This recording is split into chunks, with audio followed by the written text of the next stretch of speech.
बात भी सही नहीं। हम अपनी वेदना, अपनी पीड़ा, अपना आत्मसम्मान, अपने अधिकार और उसके साथ साथ जो हमारी उपेक्षा हो रही है उससे निराकरण कैसे पा सकते हैं। शायद इस गोष्ठी का यही लक्ष्य होगा, ऐसा हुसैन जी ने भी बताया। तो इन सारी समस्याओं का एक ही चाबी है, वो सत्ता की भागीदारी। सारे समस्याओं के जो ताला ये हमारे सामने है, उसमें जब तक आपकी सत्ता की भागीदारी नहीं होगी तब तक आपकी समस्याओं का निराकरण नहीं होगा, ऐसा मेरा निश्चित मानना है। संघे शक्ति कलयुगे, 2 लोकसभा और 7 विधानसभा। किसी को 4 बार लड़ा दीजिए तो उसकी आंख बाहर हो जाए, काट के अंदर करना पड़ेगा डॉक्टर साहब। और फिर भी आज तक मैं निराश नहीं हूं। मेरे घर में प्रधान भी नहीं था। आप लोगों के आशीर्वाद से सांसद, विधायक सब कुछ हमारे घर में। हम लोग पेशेवर राजनीतिक नहीं, लेकिन ये बात सही है कि हम अपने दर्द को बहुत दबा नहीं पाते। शायद ये मेरा अपना गुण। मैं आपको पुनः थोड़ी बातें कह के अपनी बात को समाप्त करूंगा। आप सभी इस बात को जानते हैं, हमारा दोष यही है कि हम वसुधैव कुटुंबकम के लोग।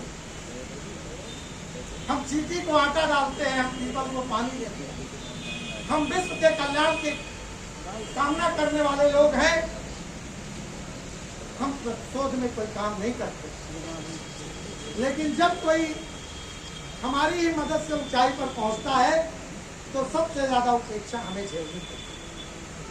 मैं आम लोगों के दर्द से अपनी बात को शुरुआत करूंगा और बाद में अपने नेतृत्व करने वाले जो प्रयास कर रहे हैं कि हमारी समस्याओं के निराकरण के लिए उनको भी भागीदारी मिले, उनकी बात करूंगा।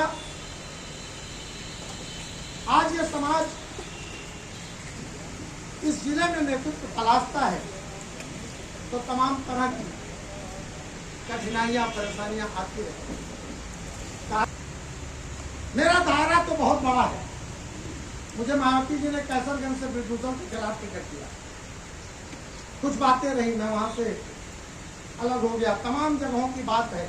बीजेपी ने पिछली बार 14 में कहा कि जौनपुर से लड़ जाओ, मैंने भागवत जी को मना कर दिया कि मैं तैयारी सुल्तानपुर से किया हूँ।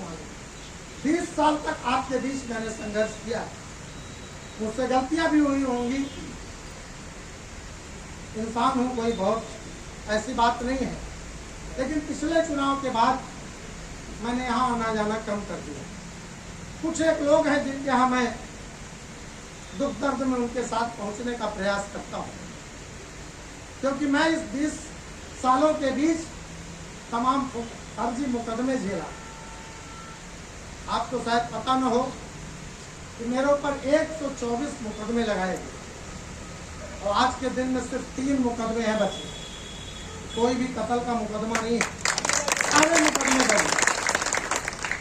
सुल्तान मैं नहीं जानता, मैं जब आया था तो पंडित जयनारायण जी यहाँ गठबंधन के एकमात्र विधायक थे, कांग्रेस और बसपा के, और तब भी मैंने आपके बीच कहा था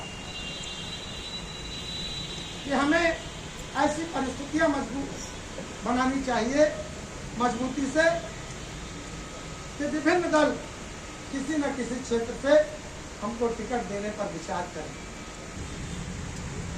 मैं अगर कर्नाटक और तमाम दक्षिण की तरफ भी जाता हूँ तो मंदिर में अगर पुजारी जी भी मिल गए तो उन्होंने क्या सम्मान किया।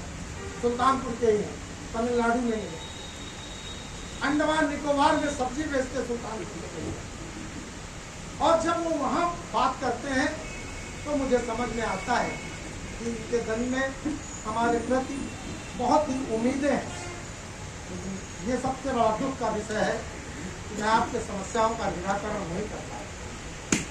20 सालों में जो मैं सोचा था, शायद मैं कम पढ़ा लिखा नहीं था और मेरे साथ कोई बड़ी टीम नहीं थी, लेकिन मैं आपसे आज ये कहने आया हूँ कि मैं आपके साथ जाने पर हमेशा दिखाई पड़ूंगा। मैं यहाँ हूँ, कहीं रहूँ। आप ये फैसला कीजिए। अभी पंडित DS मिश्रा जी ने कहा कि हमको चिल्ला करके नहीं, कुछ मनन करके निर्णय लेना पड़ेगा। मैं आपके एमपी साहब से कभी मुलाकात नहीं की, 5 साल पूरा होने जा रहा और मैंने कहा माता जी आज आ गया हूँ, आज के बाद दोबारा कभी आपके यहाँ आऊंगा नहीं, जब तक आप मुझे बुलाएंगे। उन्होंने बुलाया भी नहीं। और जिस समाज के लोग बहुतायत हमारे लोग को प्रताड़ित कर रहे थे उस चुनाव में, उन्हीं लोगों का काम सबसे ज्यादा हो रहा है। इशारे में बात सब लोगों ने किया होगा। और मैं अपनों के बीच ये कहता रहा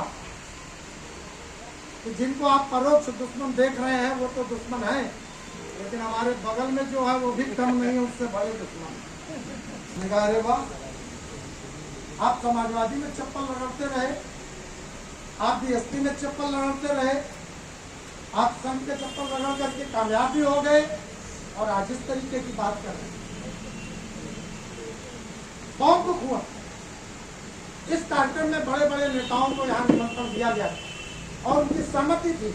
और कल उग्रसेन जी और महिमा जी ने कहा कि ये नहीं आएंगे, तो मैंने कहा मेरी बात का मजाक समझ रहे, मैं तो पहले ही बोल दिया था कि ये नहीं आएंगे।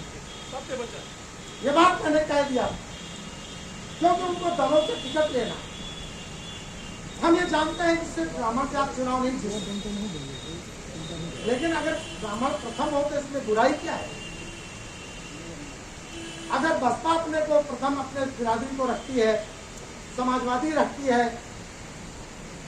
अब भाजपा के बारे में क्या होगा? ब्राह्मण प्रत्याशी होगा, स्वस्थ होगा, वहां उसका समर्थन करने गया होगा। अगर उन्होंने मुझे चाहा तो, बहुत सारे लोग चाहते भी नहीं। एक चुनाव में हमको बुलाए, हमने मदद किया, नहीं जीत पाए, तो दूसरे ने हमको बुलाइए नहीं, तो 400 से हार गए।